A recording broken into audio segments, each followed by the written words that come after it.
Hey guys, what's up? It's Ambush here with another Apex Legends video, and today I'll be showing you some advanced movement tips for Loba. Now, Loba definitely has some insane movement potential. You just really gotta learn how to use her bracelet properly, and just not throw it in unnecessary situations. So without further ado, let's get right into the video. Tip number 1 is that while your bracelet is active, strafe like your life depends on it, okay? It'll be really easy for the enemies to shoot you if you're just standing still or running in a straight line. So when you're waiting for your bracelet to teleport, please just crouch up and down, move side to side, do anything that's unpredictable, just so that they don't get the easy kill. Tip number 2 is that after you throw your bracelet, you need to move into some safe space or just cover in general where you can't get shot by the enemies as easily. As you can see in this situation, I'm up against the door and there's people inside, so that when I peek in, I get completely lasered from behind. So I open the door, throw my Q, and then shut the door so that the enemy cannot shoot me, and I teleport to safety. Tip number 3 is that when you're teleporting, as you reach the other side, you will have this delay where you have to put your bracelet back on your wrist and you can't shoot or pull out your weapon. So when that's happening, you really just need to move around as soon as possible so that you're not standing 100% still when the enemies can see exactly where you're going to teleport because of the bright highlighted path. So when you reach the other side, just move around, crouch up and down a bit, strafe, and it should be all good. Tip number 4 is that Loba's bracelet can go in or out of windows, so you can use it offensively or defensively. If you're in a tough situation and you just need to escape out of a building you're trapped inside of, just throw your bracelet out the window and you can teleport to safety.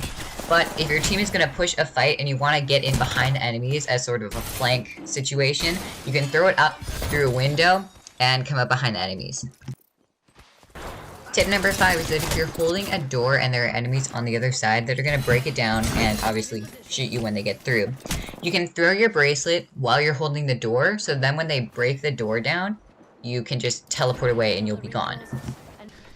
Tip number 6 is that you should use your bracelet to teleport over big, wide open spaces. This way, the enemies can't shoot you if they're looking at you, and you can safely teleport to the next piece of cover.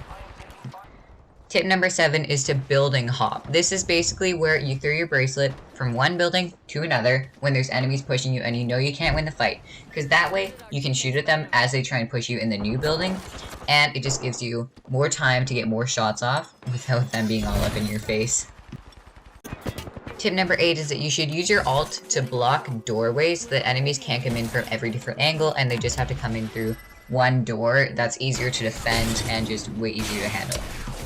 Tip number 9 is that while your bracelet is active, you can jump off of like the map, a building, or just whatever structure you're on so the enemies can't shoot you. And if they follow you, then they'll either be on the low ground, dead because they fell off a map, or in the lava on World's Edge.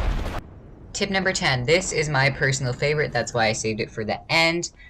This is basically the Bracelet Flank. This is where you teleport behind your enemies with your bracelet and then flank them with your team. It's a really powerful strategy. You just gotta make sure that enemies don't see you do it, because if they track you, they can immediately shoot you when you get to the other side, and it will not end well for you.